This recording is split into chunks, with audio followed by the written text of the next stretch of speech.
Good morning students. Today we will discuss on lesson 1 of class 3 reading pictures. আজি ଆମେ lesson 1 ରେ ଥିବା ଚିତ୍ର ଗୁଡ଼ିକୁ ଚିହ୍ନି ସେଗୁଡ଼ିକର ନାମକୁ ପଢ଼ିବା। Train, train. India map, India map. Bat, bat. Mobile, mobile.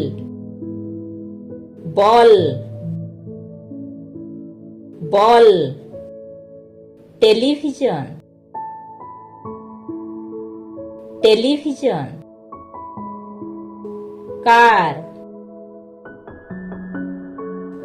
car. Auto,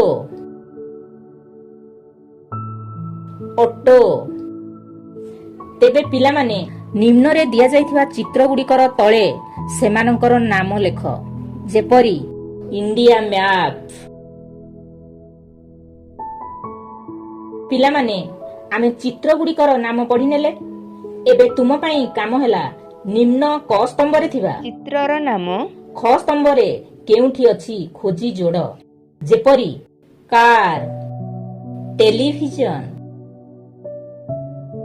online ଷ୍ଟଡିରେ ଆମ ସହ ଯୋଡ଼ି ହେବା ପାଇଁ ଚ୍ୟାନେଲକୁ ସବସ୍କ୍ରାଇବ୍ କରନ୍ତୁ, ଯେପରି ଆମର ପ୍ରତିଟି ଶିକ୍ଷା ସମ୍ପର୍କିତ ଭିଡ଼ିଓ ଆପଣ ପ୍ରଥମେ ପାଇପାରିବେ। ଧନ୍ୟବାଦ।